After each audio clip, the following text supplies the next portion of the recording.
They say every storm begins with silence, that strange, weightless calm before the sky tears open. For Amara Johnson, the silence came wrapped in luxury, champagne laughter, city lights flickering across glass, and the warmth of Ethan Cole's hand resting lightly on hers. To everyone watching, they were the picture of a modern power couple. He, the tech visionary with a smile that could light up a boardroom. She, the quiet brilliance behind every flawless campaign that carried his name. But beneath the glow, the air was already trembling. She just didn't know it yet. Before we go on, if stories of strength, heartbreak, and rebirth move something in you, take a second to like this video, leave a comment about the moment you decided to start over, and follow this channel for more stories that remind you, your light is never lost, only waiting. Amara had always believed that love meant partnership, two souls building together, dreaming together, growing together. And for a long time, it seemed true. In the tiny apartment they once shared in Harlem, she'd sit cross-legged on the floor while Ethan rehearsed his investor pitches. He'd stumble over his words, and she'd polish them until they gleamed. She helped choose the name of his company, designed its first logo, and built the brand identity that made investors see not just a product, but a promise. When success arrived, it came fast and loud. Suddenly, Ethan was on magazine covers. He was being called a self-made visionary, while Amara's name faded into the background like a signature too faint to notice. He'd take her hand at galas and whisper, "You're my secret weapon." But secrets, she would learn, are meant to be hidden. The first sign came one evening at a rooftop launch party overlooking the Hudson. Ethan was surrounded by cameras, his laughter too sharp, too practiced. Amara stood at the edge of the crowd, a glass of champagne untouched in her hand, watching him charm a circle of investors. When one of them asked, "And who's this lovely woman?" Ethan smiled and said, "She's just a friend who keeps me grounded." Just a friend. The words fell like ice water down her spine. She laughed it off, of course, the way women are taught to laugh off small betrayals. But later that night, as she removed her makeup in the mirror, she caught her own reflection staring back. Eyes tired, smile brittle, and felt something twist quietly inside her. A question. A warning. Still, she stayed, because love has a way of convincing you that patience is power, that if you wait long enough, they'll remember your worth. And Amara was nothing if not patient. She ignored the red flags, the way Ethan began taking business trips without her, the way his compliments turned into comparisons, how his gaze lingered on every woman who seemed more effortless, more fit for the brand. In the mornings, she'd still make coffee for two, still iron his shirts, still cheer him on from the front row, even as the applause began to drown her out. There was a part of her that believed, fiercely, foolishly, that loyalty would be rewarded. But in New York, dreams can turn to illusions overnight. The city thrives on hunger, on ambition that devours tenderness. Ethan was learning how to shine for the cameras, and Amara unintentionally became his shadow. One night, she woke to find him sitting at the edge of the bed, phone glowing in his hand. The screen reflected in his eyes. A message, a name she didn't recognize. When he noticed her stirring, he turned the phone face down and smiled.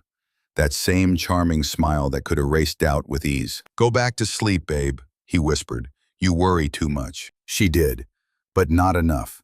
The next morning, she walked to work through the winter chill, watching her breath fog against the skyline. The city was alive, taxis honking, strangers rushing. And she thought, how strange that the world can move so fast while your heart stands still. By the time she reached the office, Ethan's name was already trending online. A new deal, a new spotlight, a new headline. Ethan Cole, the future of human connection. She smiled for the cameras that day, even when a small voice inside her whispered, "And where do you fit in his future?" That night, as snow began to fall outside their penthouse window, Amara stood alone in the kitchen, scrolling through the photos on her phone. In every picture, she saw the same pattern. Ethan at the center, Amara at the edge. Always almost seen, always almost enough. She didn't know it yet, but that was the night before the storm.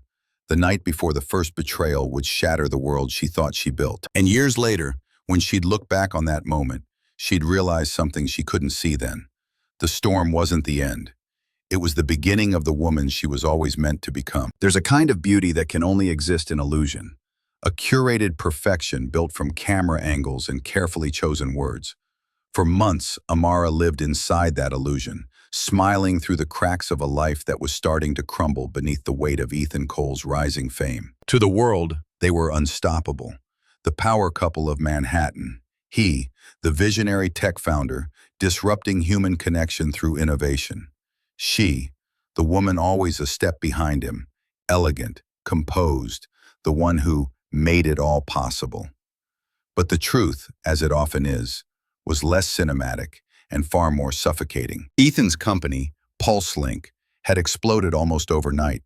Tech journalists called him the next Zuckerberg, and every week brought another podcast, another magazine feature, another reason for him to believe he was untouchable. He thrived on attention, feeding off the glow of every screen, every headline, every room that turned toward him. And in every photo, Amara stood beside him, luminous, graceful, edited into the narrative of his genius like a silent watermark no one could see. Behind closed doors, the applause turned to pressure. The same man who once whispered ideas to her in the dark now snapped at her for distracting him.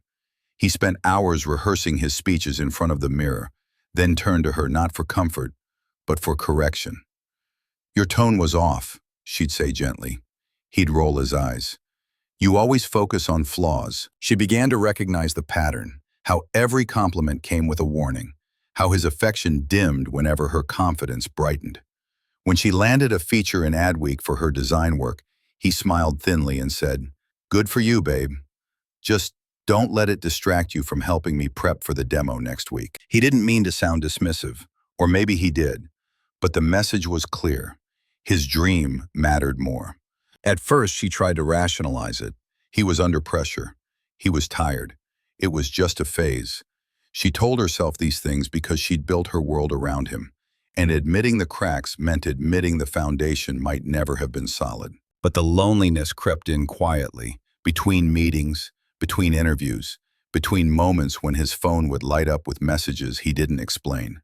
She'd wait up for him, candles burning low, dinner gone cold, only to hear him stumble in hours later, smelling of champagne and ego. "I was networking," he'd say, brushing past her. She wanted to believe him. She wanted to believe in them. The turning point came one weekend in Malibu. Ethan had been invited to a private investor retreat, a luxurious getaway meant to connect the visionaries shaping tomorrow. He insisted Amara come along, promising it would be a mix of business and pleasure. When they arrived, it was clear which side of that promise he intended to keep. The mansion overlooked the ocean, its glass walls framing a life most people could only dream of.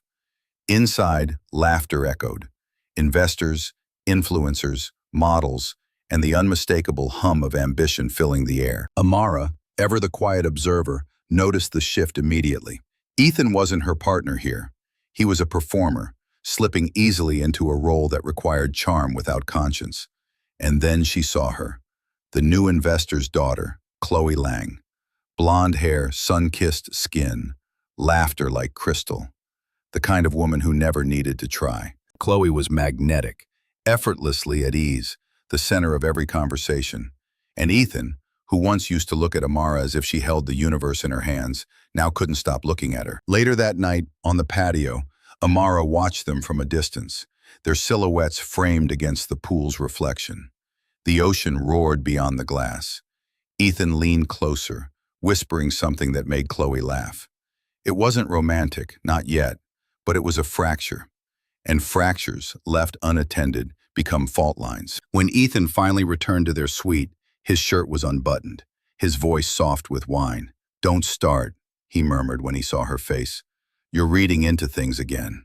You always do this." She didn't argue. She just nodded and turned away, staring out the window as the waves crashed below, because somewhere deep down, she knew he was right. She was reading into things. She was reading the truth he wouldn't speak. In the following weeks, everything changed subtly but irreversibly. Chloe's name began appearing in Ethan's conversations. "She has great instincts. She really understands the brand. You'd like her, babe. Amara smiled through it, swallowing jealousy that wasn't jealousy at all, but grief in disguise. Her own projects were quietly dismissed. When she suggested new ideas for PulseLink's campaigns, he brushed them aside. "We've moved past that aesthetic," he said once, without meeting her eyes. The nights grew longer, the silences heavier. There were no fights, only distance. The slow erosion of intimacy that leaves behind nothing but polite cohabitation. Then came the photo, the one that would start the unraveling. A tech blog published an article titled, "Ethan Cole's Bright Future and the Brilliant Minds Behind Him." The cover photo showed Ethan and Chloe side by side, their smiles perfectly aligned, his arm almost, but not quite, around her shoulders. Amara stared at the image until it blurred. Beneath it, in small print, was a line that read, "Creative direction by PulseLink's internal design team." Her work, her concept, her vision, erased. That night, she sat alone in their penthouse, lights dimmed, the city glittering below like a lie that refused to die. She thought of the girl she'd been, the one who believed love and loyalty could build empires. She thought of how she'd become a ghost inside her own life. And for the first time, she allowed herself to whisper what she'd been too afraid to say aloud. "This isn't love," she murmured. "It's performance." Outside, thunder rolled across the skyline. The storm had not yet broken, but she could feel the electricity gathering, the air thick with the promise of revelation. The perfect life was already falling apart. It just hadn't made a sound yet. The morning Chloe Lang officially joined PulseLink began with glass walls, black coffee, and a silence that hummed like tension before a storm. The boardroom overlooked Lower Manhattan, a cathedral of ambition, all chrome and skyline. Ethan Cole stood at the head of the table, sleeves rolled to his elbows, smiling that sharp, media-trained smile that made people believe he could fix the future. And then Chloe walked in. The room seemed to inhale her, blonde hair catching the light like spun gold, pearl-colored suit cut to perfection, the faint scent of white gardenia following her like a whisper. She was the kind of woman who didn't ask for attention. She commanded it. Every eye turned, including Ethan's, lingering just a little too long before he spoke. "Everyone, this is Chloe Lang," he said, voice casual, almost playful. "She'll be consulting on creative strategy. You're going to love working with her." Consulting. That single word caught in Amara's chest like a thorn. She sat at the opposite end of the table, notebook open, pen steady, the image of composure. But her pulse betrayed her, because consulting meant influence, and influence in Ethan's world was everything. Chloe smiled politely, scanning the room. "I've been following PulseLink for a while," she said. "Ethan's vision is revolutionary." The words were smooth, confident, and deliberate. She didn't need to say, "You're impressive." Her tone already wrapped him in admiration. The rest of the team nodded along, charmed by her brightness. She had that rare, dangerous quality, the ability to make every person feel seen, even while her eyes calculated the angles of the room. As Chloe spoke about connection algorithms and brand intimacy, Amara watched her carefully. She was good, too good, fluent in flattery, fluent in power. Every sentence was crafted to feed Ethan's ego while disguising itself as insight. When the meeting ended, applause followed. Ethan leaned back in his chair, grinning. "See? This is what I've been talking about," he said to no one in particular. "Fresh energy. A new perspective." Amara forced a small smile. "She's certainly confident," she said softly. Ethan didn't look up from his phone. "Confidence is a good thing, Amara. Maybe you could learn from it." It was meant as a joke. It didn't land like one. Over the next few weeks, Chloe became a fixture. In meetings, on calls, in photos. Her laughter echoed through the office like the sound of breaking boundaries. Ethan began deferring to her more and more, her name slipping into his sentences with unnerving ease. "Chloe thinks we should expand the beta early. Chloe says the interface needs a softer palette. Chloe believes the brand needs a face, someone relatable." It wasn't long before "Chloe says" replaced "Amara thinks." Amara's ideas, the ones she used to sketch out late at night while Ethan talked in circles, now gathered dust in forgotten folders. She watched her creative fingerprints fade from the company she had quietly helped build. Every day felt like a quiet erasure. One evening, as the office lights dimmed, Amara walked past the conference room and saw them through the glass. Ethan and Chloe, heads bent close, laughing over a tablet. The intimacy in their body language was unmistakable. It wasn't physical yet, but it was charged. A dangerous current humming beneath the professional surface. She didn't interrupt. She just stood there for a moment, watching the man who used to look at her that way. Then she turned away, her heels clicking against marble. Each step a slow retreat from the illusion of partnership. The following week brought the launch party for PulseLink 2.0. The event was a spectacle. Rooftop lights, champagne towers, and a skyline dressed in gold. The kind of night that existed to be photographed. Amara wore black, simple, elegant, deliberate. She wasn't there to compete, she was there to observe. From across the room she watched Ethan and Chloe move together like choreography. The calculated touch on his arm, the shared laugh, the whisper just close enough for the cameras to catch. The press had already noticed. One headline flashed across a reporter's tablet. PulseLink's power duo, Cole and Lang redefined connection. Her name wasn't mentioned, not once. When Ethan finally approached her, his tie loosened and his charm high, he said, "You were quiet tonight." "Hard to compete with perfection," she replied, her tone sharp but steady. He frowned, missing the meaning. "You're overthinking again. Chloe's just good for business." "Good for you," she corrected softly. He looked at her then, really looked, as if seeing her for the first time in months. But instead of guilt, there was annoyance. "I can't deal with this right now," he muttered. "We're making history, Amara. Don't make it about emotions." "History has a way of remembering who gets written out of it," she said quietly, before walking away. That night, in the silence of their penthouse, Amara scrolled through her phone. Photos of the event filled her feed. Ethan and Chloe under city lights, smiling, radiant, unstoppable. The internet was already shipping them, hashtags forming like wildfire. Hashtag Cole and Lang, hashtag the future of love. Amara turned off the screen and set the phone aside. She walked to the mirror and studied her reflection. Not the woman who smiled beside success, but the one standing behind it, unseen. And for the first time, she didn't feel small. She felt awake. Something inside her, something long buried under compromise, began to stir.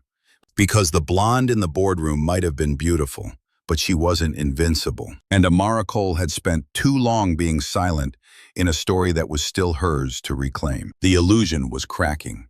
The storm was coming.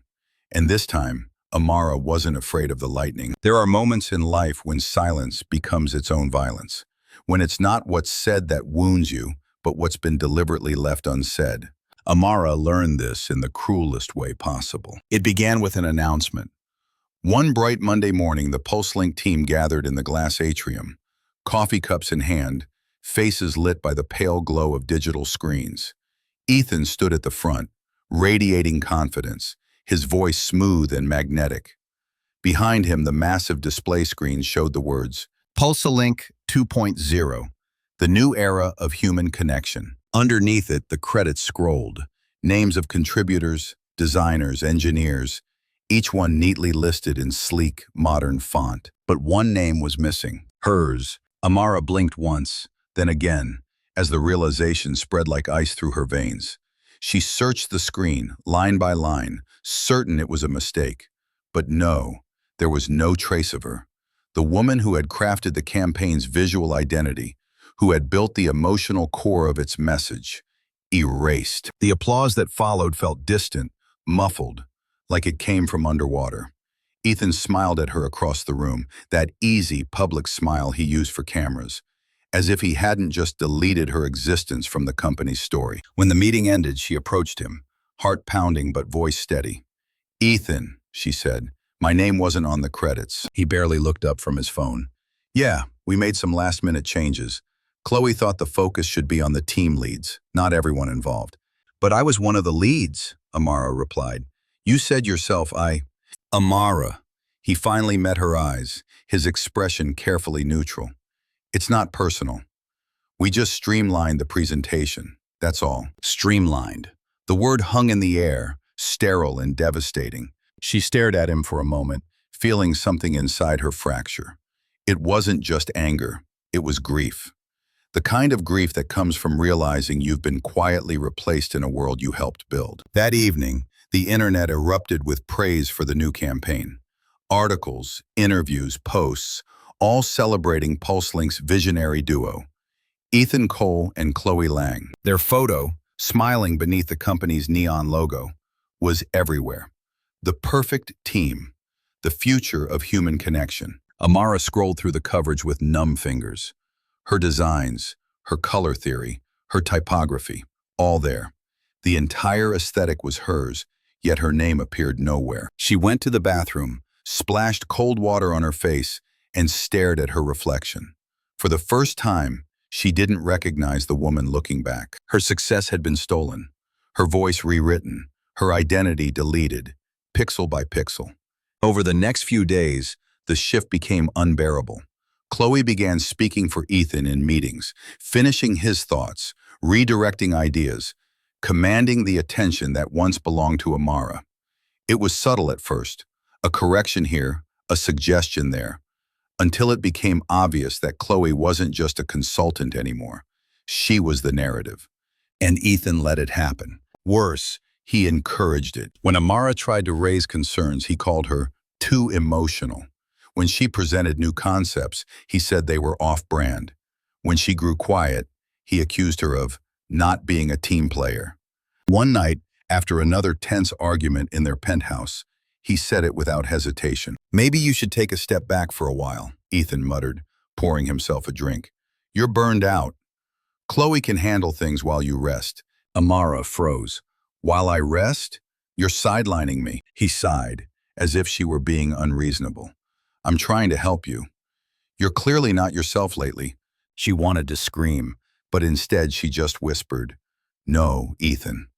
I'm exactly myself. You just stopped seeing her." He didn't respond. He didn't need to. His silence was the loudest answer of all. The next morning, her company keycard stopped working. The receptionist smiled apologetically and said it must be a system glitch. It wasn't.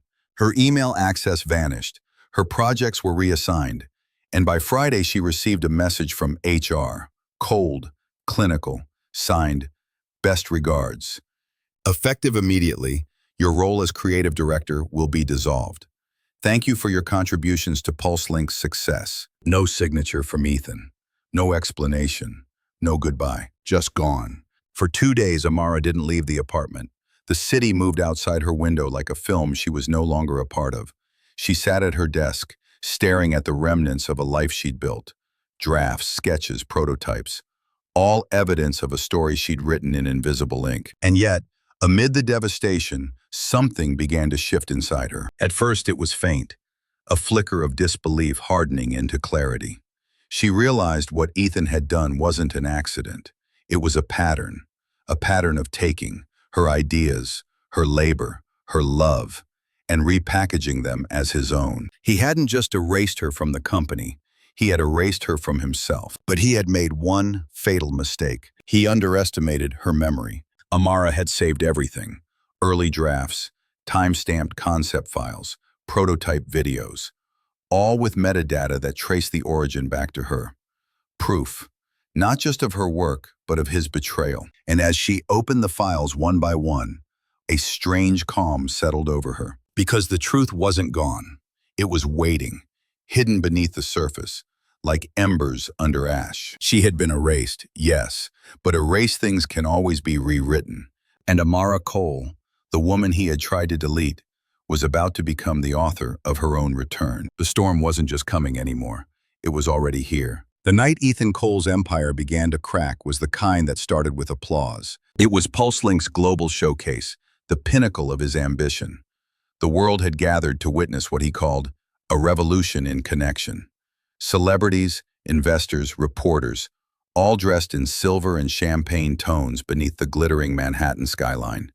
Cameras flashed like lightning, capturing every smile, every illusion of perfection. And standing at his side, as always, was Chloe Lang. She looked radiant, draped in white silk, the picture of effortless grace. Her hand rested on Ethan's arm, her smile perfectly practiced. Together they looked invincible, the golden pair, the headline everyone wanted to write. But in the shadows of the ballroom, Amara watched. Not as a ghost this time, not as a woman erased, but as the storm that memory had been quietly building. She wasn't there to beg or to burn. She was there to reveal. A week earlier, Amara had begun to piece everything together. The stolen files, the deleted credits, the press leaks that conveniently aligned with Chloe's sudden, creative leadership. Her archive of proof had grown into something undeniable. Timestamps, voice memos, sketches, and emails that clearly showed her as the original mind behind PulseLink's identity. But evidence alone wasn't enough.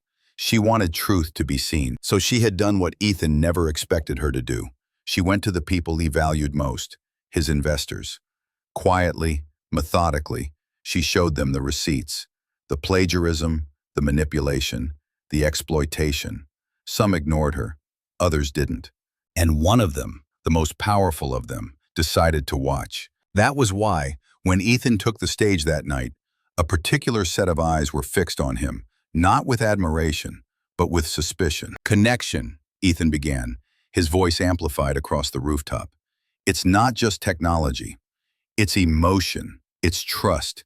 It's the heartbeat of our era. The crowd applauded. The lights pulsed in rhythm. He spoke like a prophet of progress, every word perfectly measured. Chloe stood beside him, beaming, nodding at all the right moments. But then came the slide. On the massive LED screen behind them, Ethan clicked to reveal what he called the soul of the PulseLink experience. It was a series of digital storyboards, sweeping visuals, poetic taglines, an aesthetic that blended intimacy and innovation. And every frame was hers. Her typography, her phrasing, her imagery, the same ones from the drafts he'd deleted from her drive. The audience gasped in awe, unaware that the man they were applauding was standing on stolen ground. Amara's heart raced, but she didn't move. She didn't need to. She'd already moved. Weeks ago, when she'd uploaded her files to a private server set to release at midnight. She looked down at her watch. 11:58. By 12:01, the internet caught fire. A major tech publication, one that had once called Ethan a visionary, released an exclusive exposé. Inside the lie, the woman behind PulseLink's stolen vision. Attached were screenshots, documents, voice notes, evidence of how Ethan had systematically erased Amara from her own work, evidence of Chloe's involvement in the cover-up. The article spread like wildfire, retweeted, reposted, dissected in real time. By the time Ethan finished his speech, his name was already trending, not as a hero, but as a fraud. He stepped off the stage to chaos, phones buzzing, reporters shouting, investors whispering. Chloe's face drained of color. "What's happening?" she hissed. Ethan grabbed her arm, his calm unraveling. "It's just noise. We'll control it." But they couldn't, because truth, once it escapes, doesn't ask permission to burn. The next morning, PulseLink's stock plummeted. Sponsors pulled out. Interviews were canceled. Journalists swarmed outside their office tower, demanding statements. Chloe vanished from the public eye, deleting her social media within hours. Ethan, for the first time in his career, was silent. Behind closed doors, he raged, smashing glasses, shouting into phones, blaming everyone but himself. But it didn't matter. The empire had been built on illusion, and illusion collapses fast once light touches it. Amara watched from afar as the man who once believed himself untouchable began to drown in his own reflection. She didn't gloat. She didn't celebrate. She just breathed. Because it wasn't revenge that filled her chest. It was release. The silence that had once suffocated her now felt sacred, freeing. 3 days later, Ethan called her. His voice was quiet, stripped of its usual confidence. "You did this," he said. "No," she replied softly. "You did this. I just stopped protecting your version of the truth." He didn't respond. There was nothing left to say. When the line went dead, Amara sat in the calm that followed, a strange, bittersweet peace. She looked out over the city she once believed would destroy her and realized something profound. It wasn't the fall that defined people. It was what they did after hitting the ground. And though Ethan's empire was in ruins, Amara's story was just beginning. She had been the architect of connection, the unseen heart behind a machine that had forgotten its humanity. Now she would rebuild, But this time, not for applause, not for love, and not for him. This time, she would build something no one could erase. As the headline screamed his downfall, the last vestige of his empire flickered off the screen. The PulseLink logo, glowing faintly before fading into black. And for the first time in years, Amara Cole smiled, because the man who had built his empire on lies had finally learned the truth. You can't delete the woman who remembers everything. The city looked different when the noise stopped. Quieter, sharper, honest in a way that hurt. For the first time in months, Amara Cole woke to silence. No buzzing phone, no endless notifications, no schedule demanding she perform strength before she even had time to breathe. The fallout had been swift and merciless. Ethan's empire collapsed under the weight of its own deception. Investors fled, and PulseLink, once a synonym for innovation, had become a cautionary tale whispered in corporate corridors. But the quiet left behind wasn't peace. It was the echo of everything she had survived. That morning, Amara stood before her bathroom mirror, the same mirror she'd faced every day through years of building someone else's dream. The reflection staring back wasn't the woman from the magazine covers or company galas. She looked older, sharper, stripped of illusion. There were faint shadows beneath her eyes, a small scar at her temple from a night she couldn't quite remember. The lipstick she used to wear like armor sat untouched on the counter. For a long time, she just looked at herself, the way you look at a stranger you once knew intimately. And then she whispered, barely audible, "You're still here." It wasn't triumph. It was recognition. In the weeks that followed Ethan's fall, Amara became both ghost and myth. The woman who exposed the lie, the whistleblower who toppled a tech giant. Journalists wrote her name with reverence, and yet none of them really knew her. They called it courage. She called it survival. She turned down every interview request, every exclusive. The world wanted a soundbite, a quote, a confession, a symbol. But Amara didn't want to be anyone's symbol.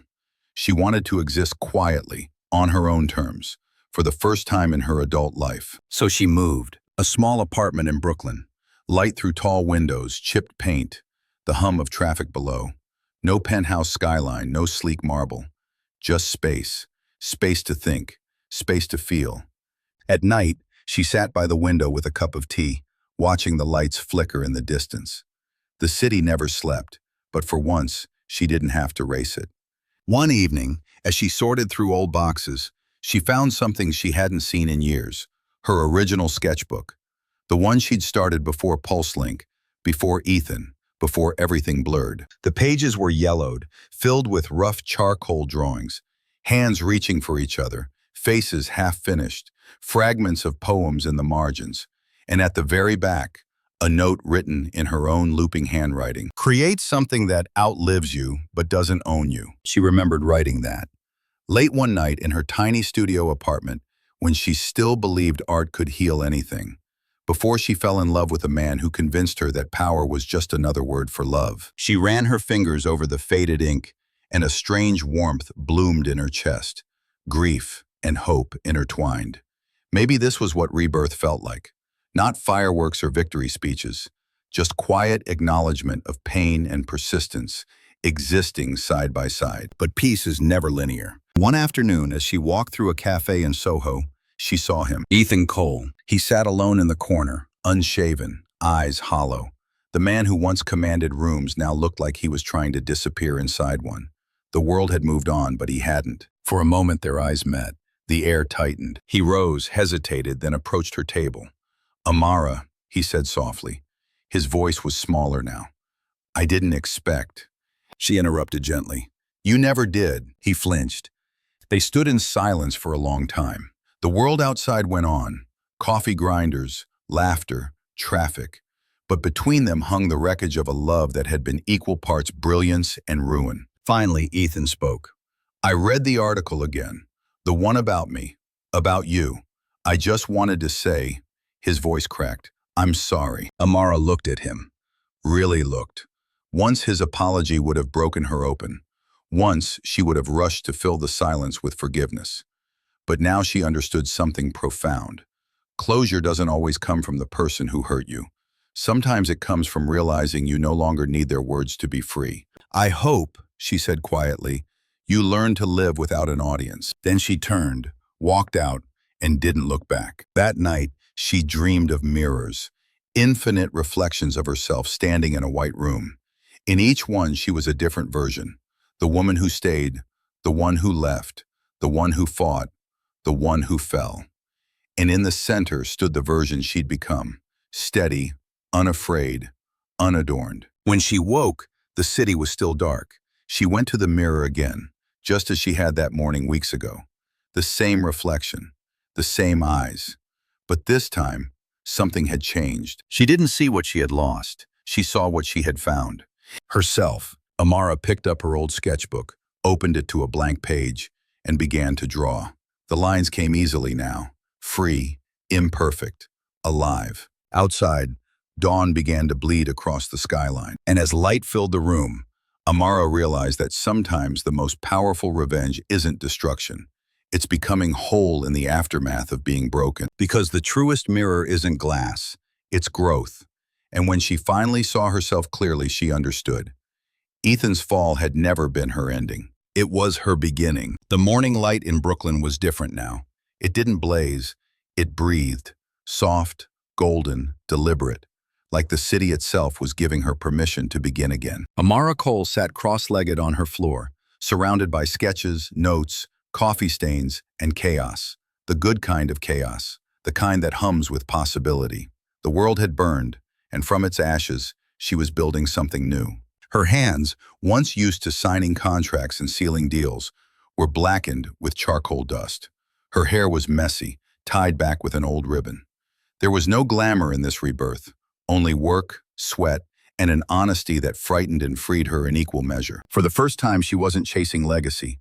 She was chasing truth. It started with a single idea, one sentence that wouldn't leave her alone. What if creation could be clean? In her years at PulseLink, she'd watched the tech world worship innovation while quietly bleeding the planet dry.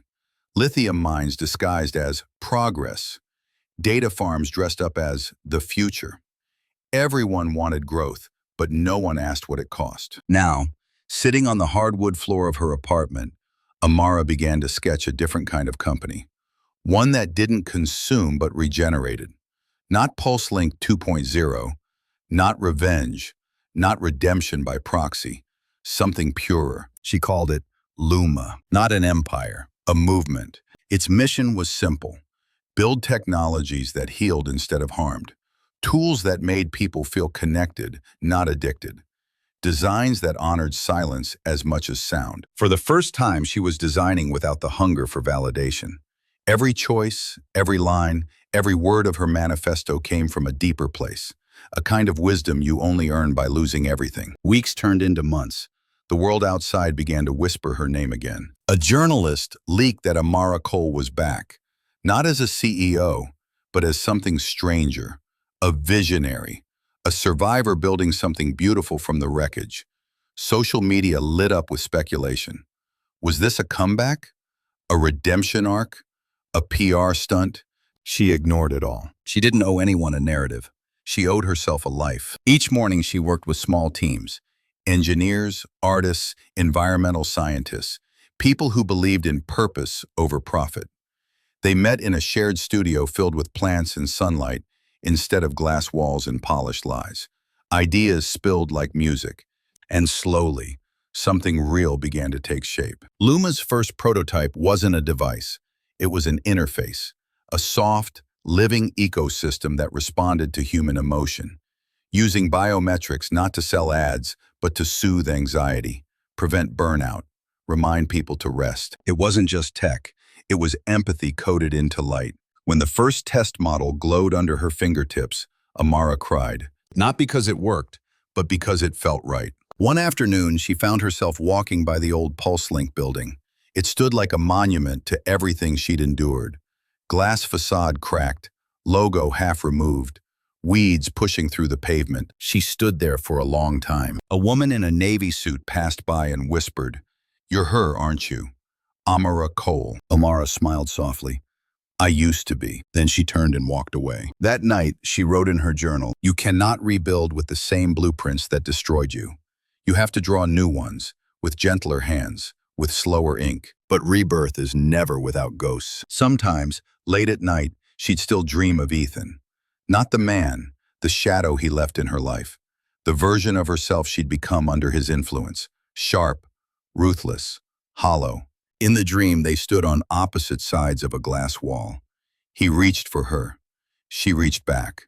But just before their fingers met, the glass turned into a mirror. She saw only herself. And in that reflection, she understood. Forgiveness isn't about absolving someone else.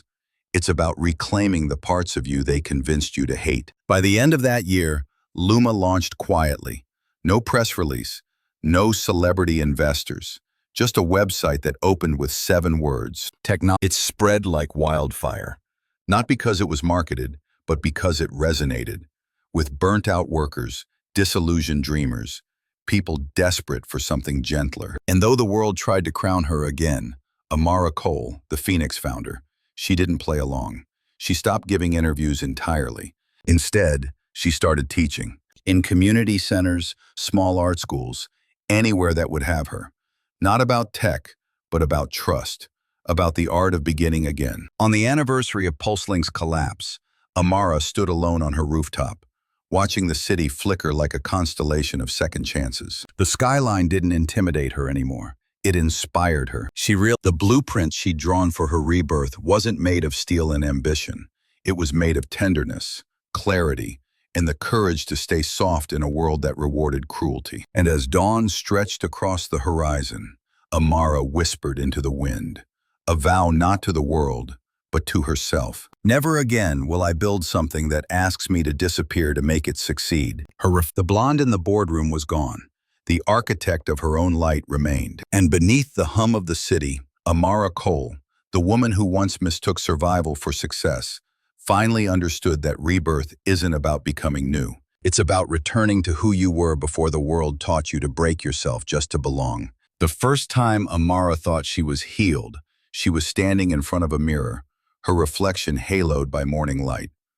Her hair was smooth, her smile steady, her posture unbroken.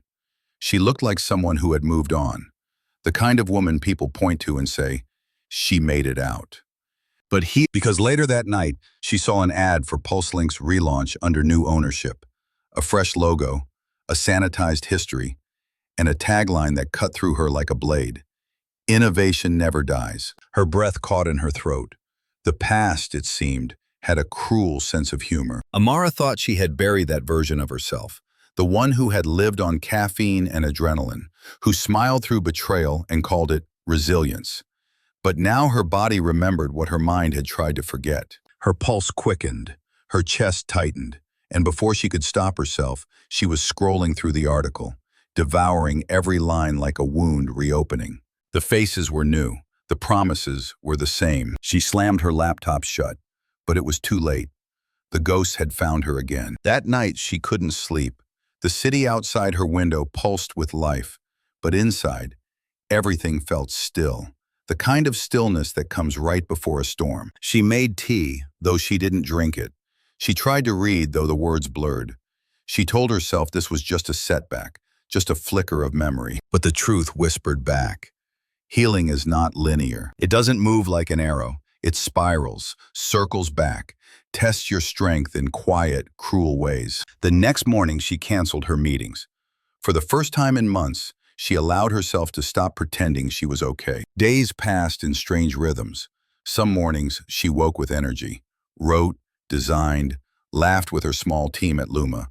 Other mornings, she stared out the window for hours, wondering how it was possible to move forward and backward at the same time. Her friends tried to help. "You're stronger than this," one said. "You already survived worse." But survival and healing aren't twins. Survival is claws and teeth. Healing is surrender. And surrender terrified her. One afternoon, she met with her therapist, a woman named Dr. Lee, whose voice carried the calm weight of someone who'd seen 1,000 people unravel and find their way back. "I feel like I'm failing," Amara confessed. "I built something good. I should be over this by now." Dr. Lee tilted her head. "What makes you think healing has a finish line?" Amara frowned. "Isn't that the point? To get better? To get honest," Dr. Lee corrected gently. Healing doesn't erase what happened. It teaches you how to live beside it. Her words hit like truth often does, quietly, but with force. Amara realized she'd been chasing an illusion of closure. What she needed instead was acceptance, not of what had been done to her, but of who she'd become because of it. In the weeks that followed, she began to treat her pain like weather. Unpredictable, sometimes inconvenient, but natural. On good days, she let herself soar. On bad ones, she stopped fighting the rain. She journaled without editing, danced without rhythm, sat in silence without demanding it to end. And little by little, the grip of her past loosened. Not vanished, but softened, like a scar that no longer aches in the cold. One evening, she received a message from someone unexpected, Ethan's wife. The woman's name was Claire. Her words were hesitant, fragile. "I don't expect forgiveness. I just wanted to say, I see now what he did to you, what he did to all of us. I'm sorry it took me this long to understand." Amara read the message 3 times, her heart twisting in unfamiliar directions. Anger had been her armor for so long. What was she supposed to do without it? She wrote back only one sentence. "Sometimes seeing clearly is the hardest apology." Then she turned off her phone, exhaled, and let the tears come. Not out of pain, but release. That night she dreamed again of the glass wall, the same dream that had haunted her before. But this time when she reached toward it, the glass didn't reflect her face. It shattered. She stepped through. On the other side wasn't Ethan, or PulseLink, or any of the old ghosts. It was herself, but lighter. Not new, not perfect, just free. In the months that followed, Amara stopped searching for milestones. She stopped measuring progress in days without breakdowns or hours without doubt. Instead, she learned to notice the quiet victories, the way her hands no longer shook when she spoke her truth, the way she could walk past the old PulseLink building and feel nothing at all, the way she could say her own name, Amara Cole, and mean it fully. Healing, she realized, wasn't a staircase to climb. It was a horizon you kept walking toward, even when you couldn't see the light. And sometimes, on those rare, still mornings when the world felt right again, she caught herself smiling. Not because she was healed, but because she was still here. And that, she thought, was enough. There was no headline the day Amara won her first real victory. No cameras, no applause. Just her, standing in the middle of a community garden in Brooklyn, sunlight touching her face, dirt beneath her nails, and a single green sprout breaking through the soil. It was fragile, ordinary, and yet, to her, it felt like revolution. Because this time, growth didn't come from ambition. It came from care. Luma was no longer a concept on a page. It was alive. A company made of people who believed in softness as strength. The world had started to notice, not because of flashy marketing or billion-dollar valuations, but because of the way they worked. No toxic deadlines, no exploitation disguised as innovation. Just integrity, patience, and purpose. And though the media tried to fit her into old narratives, the comeback queen, the fallen CEO who rose again, Amara refused to play that part. She no longer wanted to be a phoenix. She wanted to be soil, steady, rich, quietly nourishing everything around her. One small victory at a time, the world began to shift. A startup in Detroit reached out, asking if they could adopt Luma's gentle tech framework. A university in Berlin invited her to speak about sustainable design. A teenager from Nairobi sent a handwritten letter. "Your story helped me believe I can build something without hurting anyone to get there." Amara read that letter twice, then pinned it to her wall. It wasn't the recognition that moved her. It was the proof that kindness could travel farther than greed ever had. Still, not every day felt triumphant. Some mornings the doubt returned, quiet but familiar, like a chill in an old wound. She'd wonder if she was doing enough, if the world even wanted gentleness anymore. But then she'd see her team, a handful of dreamers working late into the night, laughing over cold coffee and wild ideas, and she'd remember, this was enough. Because enough no longer meant perfection. It meant presence. One rainy afternoon, Amara visited her mother in D.C. for the first time in years. The house smelled like cedar and history, the same home where she'd once buried her pain under success. Her mother greeted her with a look both proud and weary. "You're glowing," she said softly. "But it's not the same kind of glow you used to have." Amara smiled. "That's because this one doesn't burn." They sat in the living room, talking for hours, not about work or failure, but about small things: the weather, old family recipes, the ache of time. And when Amara finally stood to leave, her mother took her hand and whispered, "I'm glad you finally came home as yourself." It was the quietest sentence, but it carried more power than any standing ovation. As months passed, Amara began to see her life in patterns of light, fleeting, soft, miraculous. A stranger thanking her after a talk for making healing sound possible. A child laughing during a Luma workshop, their tiny hands tracing lines of code like they were drawing constellations. The way the city skylines shimmered at dusk, as if every window was a heartbeat. None of these moments were dramatic, yet each one added up to something vast and invisible. The quiet power of simply continuing. One evening, she returned to the garden where her first sprout had grown. It was late spring now, and the once barren plot had transformed into a mosaic of green. Volunteers were tending rows of herbs, children chasing bees, an old man playing guitar beneath a fig tree. Amara knelt by the soil, tracing her fingers over the roots. The earth was warm, breathing life back into everything that dared to trust it. And in that moment, she understood something she hadn't before. You don't rebuild your life by waiting for grand miracles. You rebuild it by collecting tiny ones, by noticing every time you wake up without fear, every time your laughter doesn't sound forced, every time you choose peace over revenge. Healing, she realized, is made of small victories. And small victories, multiplied over time, become quiet power. A few weeks later, she received an invitation, an unexpected one. Ethan's former company wanted to collaborate with Luma on a joint sustainability initiative.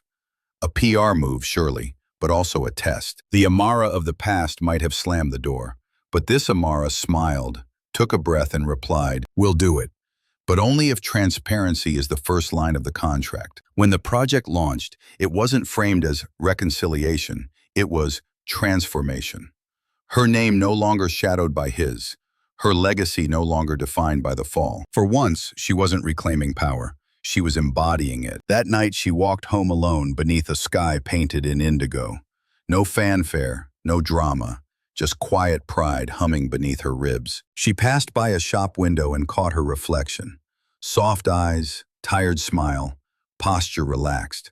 The woman staring back wasn't untouchable, wasn't flawless, but she was whole. And for the first time, Amara Cole realized that true power doesn't roar.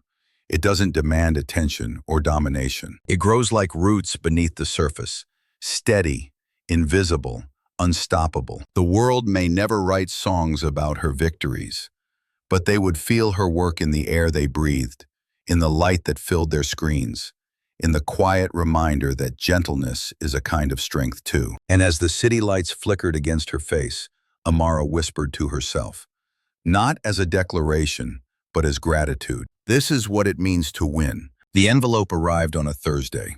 No return address, no logo, just her name, Amara Cole, written in sharp black ink across cream paper. It was elegant, intentional, dangerous. She turned it over in her hands, feeling the weight of it. Not just the paper, but the unspoken story folded inside. It had been years since she'd received mail that wasn't digital, sterile, easily deleted. This one felt personal. When she finally slid her thumb beneath the seal, the scent of sandalwood and ink drifted out. The note inside was brief, written in handwriting that tugged at her memory like an old wound. Amara, there's an event in San Francisco next month. A global summit on ethical innovation. I think your voice belongs in that room. It's time. E. She read it twice before she let herself exhale. E. There was no need for a last name. Ethan Ward, the man who had once built her up like a cathedral and burned her down just as quickly. For a long time, Amara just sat there, the letter trembling slightly between her fingers. She had imagined 1,000 ways he might reappear. A quote in an article, a ghost on a screen, a whispered name at a networking event. But this, a handwritten invitation, felt deliberate, symbolic, almost poetic in its cruelty. Why now? Why her? Part of her wanted to tear it in half. The other part wanted to know what he meant by, "It's time." That night, she couldn't focus on work. Her team was preparing Luma's latest prototype, an adaptive, emotional interface for hospital patients. But her thoughts kept circling back to that single letter on her kitchen table. By midnight, she'd made tea she wouldn't drink. By 2, she was sitting on the floor, knees to her chest, staring at the skyline through her window. San Francisco, the city where everything began, the city where everything fell apart. Was she ready to go back? The next day, she showed the letter to Dr. Lee. Her therapist read it silently, then looked up, her expression calm but alert. "What do you feel when you read it?" "Anger," Amara said immediately, then quieter. "Curiosity." Dr. Lee nodded. "Sometimes curiosity is your heart's way of asking for closure." "I don't want closure," Amara said. "I want distance." "Distance and closure aren't opposites," Dr. Lee said gently. "Sometimes you have to stand closer to the fire to prove you can walk away from it." Amara didn't answer, but that night, she booked a flight. The week before the summit, the memories came in waves. Her first meeting with Ethan in that old PulseLink conference room, the way he'd said her name like a promise, the way he'd twisted it into something else entirely. She had built an entire new life, but trauma had a way of hiding in the foundation, waiting for tremors. When the day came, she boarded the plane, dressed not like a warrior, but like a woman who had nothing to prove. A soft gray suit, no jewelry, hair loose, a quiet defiance. The flight was long. She didn't work, didn't read. She just looked out the window, watching clouds drift by like erased pages. The summit was held in a glass tower overlooking the bay. It was a temple of modern ambition, cold, gleaming, immaculate.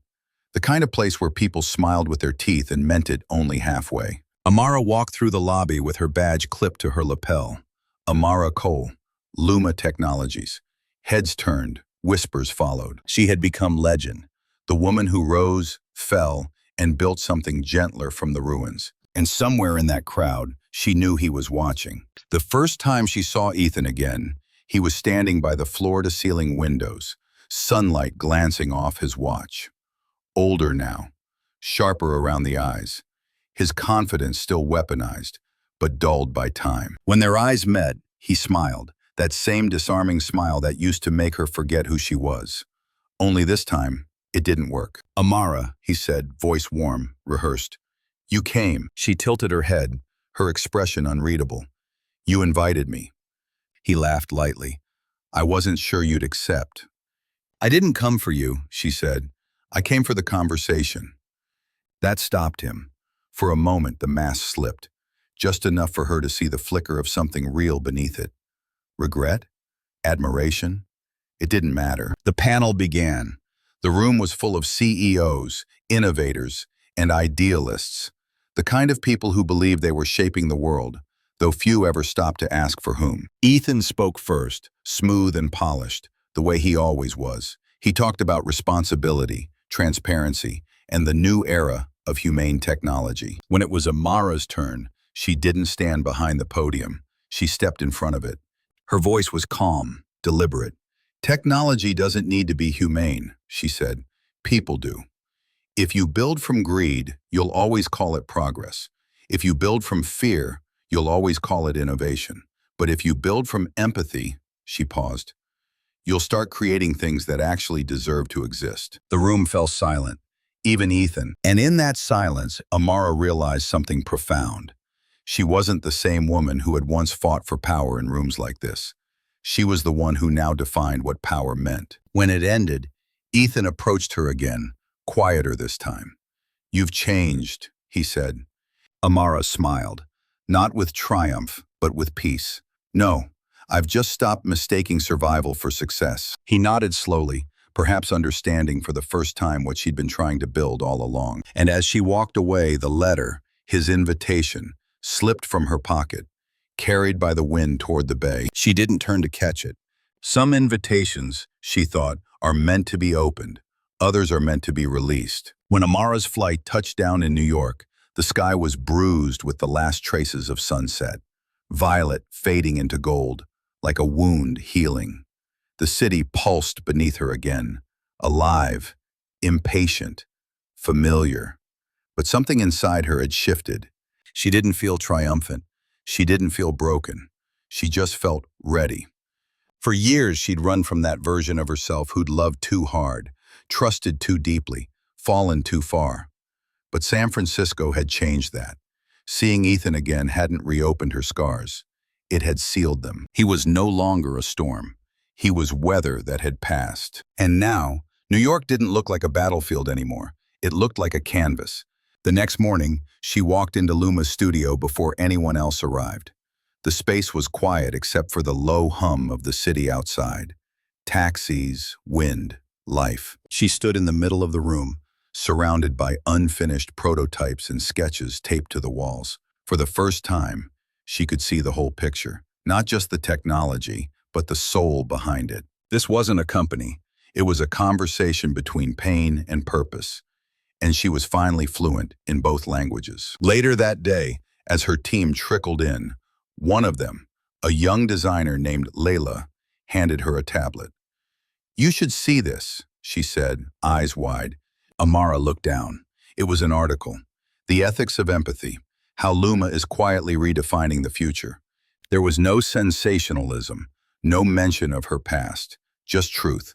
Honest, careful, beautifully written truth. Her throat tightened. For years, she had wanted the world to see her differently, to rewrite the narrative, to erase the fall. But now, she realized the story didn't need rewriting.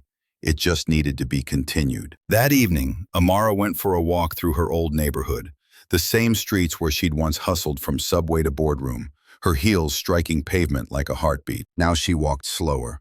The city hadn't changed, but she had. She passed the old cafe where she'd met investors, the bookstore where she used to hide during her darkest days, the riverfront bench where she'd once sat crying, wondering if she'd ever feel like herself again. She stopped there, just for a moment. The skyline reflected in the water like a mirror she no longer feared, and she whispered to it, not as confession, but as gratitude. "Thank you for not breaking me." The next week brought news she hadn't expected. PulseLink, now under new leadership, had reached out again. But this time it wasn't for collaboration.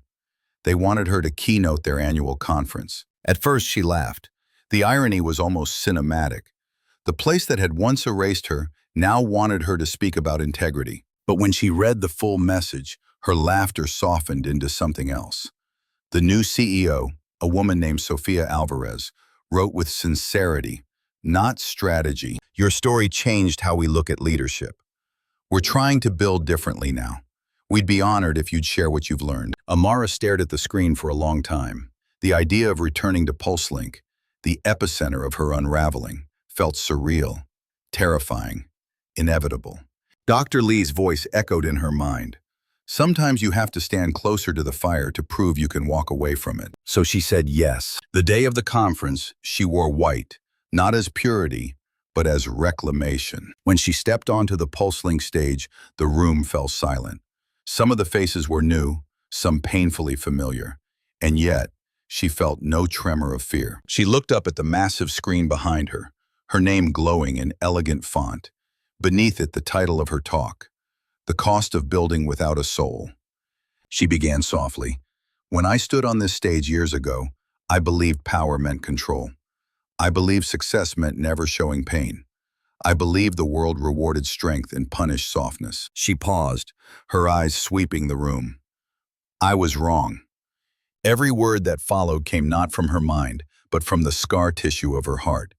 The lessons she had bled for, the truths she had learned when everything else was stripped away. She spoke about integrity, compassion, the quiet danger of ambition without humanity. And when she finished, there was no applause at first, just stillness. The kind that happens when people recognize themselves in someone else's story. Then the sound rose, slow, steady, overwhelming. But Amara didn't need it. She had already received her validation long before that moment, in every breath she'd taken since choosing herself. After the event, Sophia found her backstage. "I hope you know," she said softly, "you didn't just return. You transformed this place." Amara smiled. "Maybe that's the only real kind of return. When you don't come back to prove anything, but to bless the ground that once broke you. Outside, the city lights shimmered like stars caught in motion. She stepped out into the cool night, her heels clicking against marble, and for the first time in a decade, she didn't look back. The past was no longer a wound or a weight.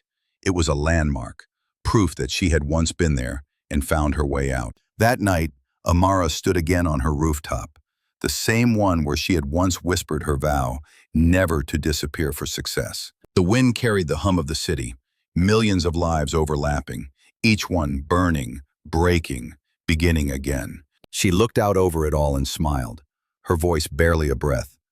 I've returned, but not as who I was. And somewhere deep inside, beneath the noise of the world, something answered, steady, certain, alive. The storm was over. The architect of her own light had come home. The morning after her return to PulseLink, Amara woke to the kind of silence that only comes after a storm. Not peace, something heavier. A silence that watches, waits, asks. For months she'd been rebuilding her life, her name, her truth. But there was one thing she hadn't done. She hadn't forgiven. Not Ethan, not the board, not the system that had tried to bury her. And maybe, if she was honest, not even herself. Because somewhere beneath her victories and quiet power, there was still that small, trembling voice, the one that whispered in the dark. You should have known better. That morning, as sunlight spilled through her window, she decided it was time. Time to face what was left unfinished. Time for the reckoning. It began with an invitation. A journalist named Nia Torres had reached out weeks earlier, asking for an exclusive interview. A full feature on Amara's comeback, but also on the truth behind her fall. At first, Amara ignored it. She'd had her share of microphones and headlines, but something about Nia's message stayed with her. The world heard the version that broke you. Let them hear the one that healed you. So, she said yes. The interview was set in a quiet art gallery in Soho, where the walls were lined with abstract pieces that seemed to pulse with emotion. Fractured color, half-finished brushstrokes, chaos made beautiful. It felt fitting. Nia was soft-spoken, but sharp. The kind of journalist who didn't chase scandal, but truth. They talked for hours. About Luma, about leadership, about silence. Then Nia leaned forward, her voice low. Can I ask you something off script? Amara nodded. When Ethan discredited you, when he stood on that stage and took what you built, did you ever want to destroy him in return? The question hung between them. Electric. Amara exhaled slowly. I wanted to, she said. I wanted to burn the whole world down around him. But I learned something about fire. It doesn't ask what's guilty or innocent. It just consumes. Nia's gaze softened. So what did you do instead? I built something that couldn't be stolen. The article dropped 3 days later. It wasn't a redemption story. It was a reckoning. It named names, quoted receipts, drew lines between exploitation and ambition, between genius and greed. But it also carried grace. Nia didn't write like a journalist dissecting a scandal. She wrote like someone mapping the anatomy of resilience. Within hours, it went viral. Hashtags, think pieces, boardroom debates. People who had once doubted her were now quoting her words like scripture. But Amara didn't read the comments. She didn't need to. She knew the reckoning wasn't happening out there. It was happening in here. That night, she found herself outside PulseLink's old headquarters. She hadn't planned to go there. It was instinct, gravity. The place still looked the same. Sharp glass, sterile light, ambition humming in the walls. She stood across the street, watching people file out, young, hungry, unaware of the ghosts beneath their feet. And then she saw him. Ethan, older, thinner, a little lost around the eyes. The years had carved something fragile into his face, a kind of remorse that success could never hide. He noticed her before she could turn away. Their eyes met across the street. A flicker. Then he crossed. Amara. His voice cracked just enough to betray the rehearsed calm. She didn't answer, just waited. I read the article, he said finally. You had every right. He hesitated. I was a coward. She watched him struggle, words catching on guilt. It wasn't the apology she'd once fantasized about, but maybe that was the point. I don't need you to apologize, she said quietly. I just need you to understand what it cost me to rebuild what you broke. He nodded, eyes glistening. I do, every day. A pause stretched between them. Two people standing in the ruins of what they once built, realizing that not every war ends with a victor. Some just end. Finally, Amara whispered, I forgive you. Not because he deserved it, because she deserved the peace that only forgiveness could give. Then she turned, her silhouette dissolving into the city lights, leaving him there with his ghosts. The next morning, Amara returned to Luma. There was a buzz in the air, emails flooding in, investors calling, partners offering collaborations. But amid the excitement, she felt something quieter, deeper, an internal stillness that had taken years to earn. Later that evening, she sat in her office, the skyline stretching before her like a horizon she'd finally reached. Dr. Lee's words came back again. Forgiveness isn't letting them off the hook. It's cutting the rope that keeps you tethered to the pain. She smiled faintly. The rope was gone, the anchor released. That night, she journaled one last entry, a habit she'd started in her darkest days and never let go. The reckoning was never about them. It was about me, about facing the part of myself that needed to be right, to be seen, to be avenged. But healing doesn't need witnesses. It just needs truth, and I've finally found mine. When she closed the notebook, she felt it. Not triumph, not relief, but something gentler. Freedom. Outside, the city glittered like 1,000 second chances. Amara leaned against the window, eyes reflecting the lights below. She wasn't looking back anymore. She was looking through, beyond, into everything still waiting to be lived. The reckoning was over, but the story, she knew, was far from done. The city was quiet in the hour before dawn, when shadows still held secrets and light hadn't yet decided where to fall. Amara stood by the window of her penthouse, barefoot, wrapped in the soft glow of early morning. From here, the skyline looked like a constellation of possibilities, glittering, restless, alive. She had once looked at this view and seen only distance, the gap between who she was and who she wanted to become. But now she saw connection, a network of lights, each one fueled by its own fire, its own story. And at the heart of it all stood Luma. It had started as a whisper, a project born from ashes, but now it was a movement. In less than 3 years, Luma had grown from a fledgling startup into a global phenomenon. Its technology, a seamless blend of empathy-driven AI and creative innovation, had reshaped industries from education to mental health. They called it the Empire of Light. The phrase came from a journalist in Paris who had described Amara's company as a kingdom built not on profit, but on purpose. The name stuck. It spread. It became a brand, a belief, a story people wanted to belong to. But with empires, even those built from light, came shadows. One evening, as Amara walked through Luma's new headquarters, a minimalist expanse of glass and greenery, she felt the old tremor of unease. Growth was intoxicating, but it could also corrupt. Her board now included faces from every continent, visionaries, strategists, investors. They admired her, yes, but they also watched her.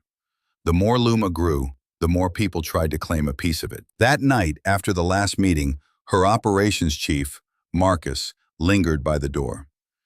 You're changing the world, he said with quiet admiration. But remember, even light casts heat.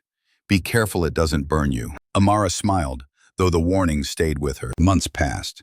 Luma launched initiatives across Africa, Southeast Asia, and South America. Programs empowering young entrepreneurs through technology and storytelling. Each success added another layer to her legend. But Amara had learned from the past. Power wasn't protection. It was a test. One morning, during a leadership summit in Tokyo, she received an encrypted message from an anonymous source. The subject line read simply, "They're coming for you again." Attached was a series of documents, leaked memos, manipulated data, hints of a smear campaign brewing online. The headlines were familiar in tone, almost nostalgic in cruelty. Too good to be true? The goddess of light's dark side. History, it seemed, was circling back. Amara didn't panic this time.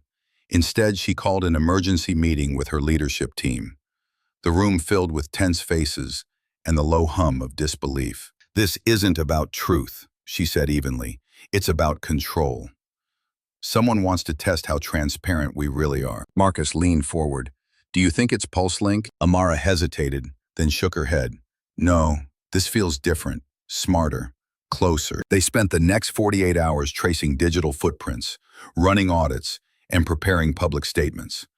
Every move had to balance honesty and strategy, a dance she now knew by heart. At dawn on the third day, the team uncovered the source, an internal breach. A disgruntled former executive had been selling confidential information to a rival conglomerate. Amara's stomach tightened as she read the report. Betrayal, again. But this time she didn't feel rage, only clarity. She held a press conference that afternoon. Cameras flashed, reporters leaned in. "Luma," she said, her voice steady and unflinching, "was never built to be flawless. It was built to be human. And being human means making mistakes and taking responsibility for them. No rehearsed denial, no calculated spin, just truth. It was a risk, but it worked." Within hours, the same outlets that had hinted at scandal began publishing think pieces about transparency, leadership, and trust. What was meant to destroy her only deepened her legacy. Weeks later, Amara stood on stage at the World Innovation Forum in Geneva. The event hall glimmered with soft golden light, and behind her, the massive screen displayed the words, "Luma, illuminating what connects us." She took a breath. The audience fell silent. "Empires fall when they forget why they were built," she began. "But what if an empire was never meant to dominate, only to enlighten? What if its strength came not from walls, but from windows?" She spoke not like a CEO, but like a poet of purpose, weaving technology, morality, and emotion into something transcendent. Halfway through, she glanced at the front row. Ethan was there, not as a rival this time, but as a guest, older, quieter. He caught her gaze, nodded once, an unspoken acknowledgement that the war was truly over. When her speech ended, the applause didn't sound like noise. It sounded like belonging. That night, after the gala, Amara slipped away from the crowd and found herself standing by Lake Geneva. The water mirrored the city lights, calm, infinite, alive. Dr. Lee's words returned again, softer now, like a benediction. "You are not what happened to you. You are what you chose to become afterward." She smiled. The empire of light wasn't hers anymore. It belonged to everyone who had been broken and rebuilt, silenced and reborn. As she turned to leave, she caught her reflection in the water, steady, luminous, whole. She realized then that true power isn't about shining brighter than others. It's about creating enough light so that others can find their way too. And in that quiet moment, beneath the shimmer of a city that never slept, Amara Hayes understood what legacy really meant. It wasn't in her name. It was in her light, multiplied, mirrored, eternal. It started with a photograph. Amara first saw it one afternoon in her New York office, tucked inside a feature spread from Time. The article was about the faces of modern innovation. And there she was, standing at a podium, her hand mid-gesture, the background aglow with screens. But it wasn't the photograph itself that stopped her breath. It was the caption. Amara Hayes, the woman who taught the world that empathy could be engineered. For a long time, she just stared at it. The woman in the frame looked strong, composed, radiant. But Amara couldn't shake the feeling that she was staring at a stranger. The jawline was hers, the posture was hers, but the light, that untouchable, almost mythic confidence, felt like it belonged to someone else. Who was she now? A leader? A survivor? A symbol? Or simply a woman who had spent so long being watched that she had forgotten how to just be? That evening, after the building emptied and the city's pulse softened into night, Amara stayed behind. The glass walls of her office reflected her image in infinite echoes, each one slightly distorted, 1,000 versions of herself staring back. She poured a glass of water, not wine. She had stopped drinking years ago. Her therapist once told her that when people rebuild their lives, they often mistake visibility for healing, that they start performing peace instead of feeling it. And as she looked at her reflection, Amara wondered if that was what she had become. Peace performed, not peace lived. The next morning, she visited an exhibition at the Museum of Modern Art. She'd been invited to give a talk there the following week, and she wanted to see the new installation that had everyone talking. The exhibit was called The Mirror Project, a collection of portraits by a young black photographer named Imani Clark. Each image paired a photograph of a person in public life with an unguarded photo taken of them in private, laughing, crying, resting. The contrast was jarring, beautiful, brutal, and then she saw it. Her own face. One half, the official photo, was the time image. The other half was one she didn't know existed. Amara sitting on the floor of her old Brooklyn apartment years ago, wearing sweatpants, a notebook on her lap, tears on her cheeks, her phone buzzing beside her unanswered. Her heart seized. The caption beneath it read, "Every empire begins with someone on the floor, trying to remember why they started." Amara stepped closer, barely breathing. Around her, people whispered, taking photos, analyzing her like a painting. But all she saw was her, the woman in the frame, the one the world didn't know. Imani appeared beside her, silent at first. She was young, no more than 25, with sharp eyes that saw everything. "I hope you're not angry," she said softly. "That photo, it wasn't meant to invade. It was meant to remind." "Remind me of what?" Imani hesitated. "That you're real. People forget that about you." Amara let out a long, trembling breath. "Sometimes I forget too." They stood there together, two women separated by a decade, but connected by something wordless. A shared understanding of how the world consumes its heroines, how it worships their light and forgets the fire it took to make it. After a while, Amara turned to her. "How did you even find that picture? An old intern of yours posted it years ago. It never went viral, but it stayed. It felt sacred." Amara smiled faintly. "I remember that night. I almost gave up." Imani nodded. "That's exactly why it matters." That evening, Amara returned home and stood before the mirror in her hallway, the same mirror she had avoided for years after the scandal, when she couldn't bear to see her own face without hearing the noise of the world attached to it. Now she studied herself quietly, the lines around her mouth, the calm in her eyes, the woman who had loved, fallen, built, and forgiven, the woman who had survived herself. And for the first time in years, she smiled, not the kind made for cameras or crowds, but the kind that begins deep in the bones, tender and true. She realized something then. The woman in the frame was never the full story, but she was part of it, and that was enough. Weeks later, Amara attended the opening night of the Mirror Project's global tour in London. The crowd was electric, the walls alive with stories. Imani stood on stage and introduced her as the heartbeat behind the idea. When it was Amara's turn to speak, she didn't prepare notes. She just let her truth fall, raw and clean. "I used to think the worst thing was being erased," she said, her voice steady. "But I've learned there's something even harder, being defined. Because once the world decides who you are, it stops asking." She paused, meeting the audience's gaze. "So tonight, I want to thank the woman in that frame, the one crying on the floor, because she's the reason the woman standing here exists, and I hope every person who sees themselves reflected in these walls remembers. Your brokenness isn't your ending, it's your becoming." The audience rose. The applause was thunder and rain. But amid it all, Amara didn't feel like a figurehead or an icon. She felt human. Finally, profoundly human. Later that night, after the crowd dispersed and the lights dimmed, Amara wandered the exhibit one last time. Her portrait hung in the center now, under soft light. She stood before it for a long while, then whispered to the reflection that had followed her across continents and years, "You made it." And in that quiet moment, the glass didn't just reflect her image. It reflected everything she'd ever been. The fire, the fall, the forgiveness, the light, woven into one truth. She was never just the woman in the frame. She was the one who stepped out of it and kept walking. The night before everything changed again, Amara dreamt of fire. Not the kind that destroys, but the kind that clears, that makes room for something new. In the dream, she was walking through the ruins of her old life. Glass buildings, conference rooms, 1,000 faces that once called her brilliant before they called her dangerous.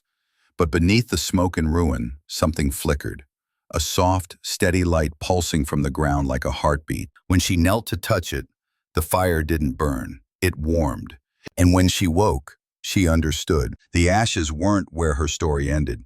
They were where it began again. Months later, Luma held its 5-year anniversary celebration in New York. The venue wasn't a ballroom or a rooftop.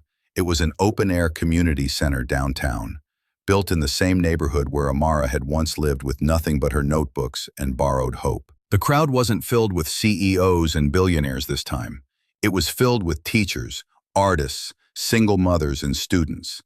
People whose lives had been touched by her work, not her headlines. As Amara walked on stage, the lights dimmed, and a short film began to play behind her.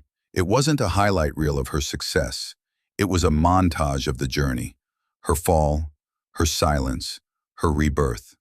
The image that lingered the longest was the woman in the frame, half poised, half undone. When the lights came up, the applause didn't sound like noise.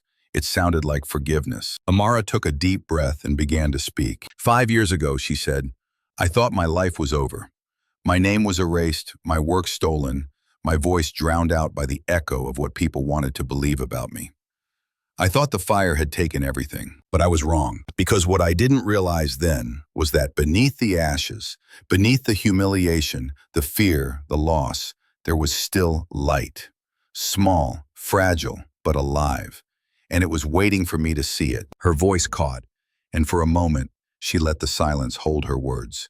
That light, she continued softly, wasn't the old version of me. It was the truth of who I had always been, before the titles, before the press, before the noise. It was the part that believed, even when everything else stopped working, that I was still meant to build something meaningful. She looked out over the audience, her gaze sweeping over faces lit by phone screens and quiet tears. And here's what I want you to know. Every single person in this room has that same light. Some of you might not see it yet. You might think the fire you walked through destroyed it, but it didn't. It just burned away what you didn't need anymore. The room was silent except for the faint hum of the city beyond the walls. Amara smiled, a small, trembling thing that felt more powerful than any triumph she'd ever known.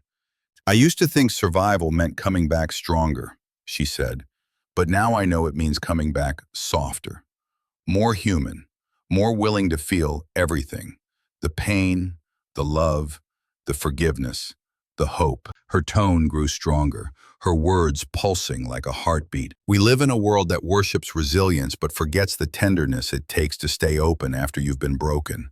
But that tenderness, that is where real power lives. It's where creation begins. It's where light survives. After the speech, as people embraced and music rose, Amara slipped outside for a moment. The air was cool, laced with the scent of rain. Across the street, a mural caught her eye. Something new, painted by local artists. It was her face, but not the glossy, perfect portrait. It was her laughing, head tilted back, eyes bright with something unguarded and free. Beneath it, in bold letters, were the words, "You are the light you've been waiting for." She felt tears rise, but they weren't sad. They were full, whole. And in that moment, under the city lights, Amara understood something simple and true. Her story had never been about success, or revenge, or even redemption. It had been about remembering who she was when the world stopped looking. It had been about the light that refused to die. As she walked home that night, the city seemed softer, its chaos less cruel, its rhythm less lonely. Every window, every streetlight felt alive, glowing with the reminder that no one truly starts over. We just continue, carrying the embers of everything we've survived, everything we've loved, everything we've lost, until the light beneath the ashes becomes enough to see by again. So if you're listening to this, if you've fallen, if you've been silenced, if you've been told your story is over, hear me. It isn't. You are not your failure. You are not your fire. You are the light that endures beneath it. The world will try to define you, to frame you, to bury you under the weight of its noise. But the truth is simple. You rise anyway. You burn anyway. You shine anyway. And someday, when you least expect it, you'll look back and see that what you thought was your ending was only the beginning of something far more luminous. So stay, breathe, begin again, because your light is still there, quiet, fierce, waiting to be seen. And when you're ready, let it rise. If Amara's story found you tonight, if it reminded you of your own, share it. Comment your light.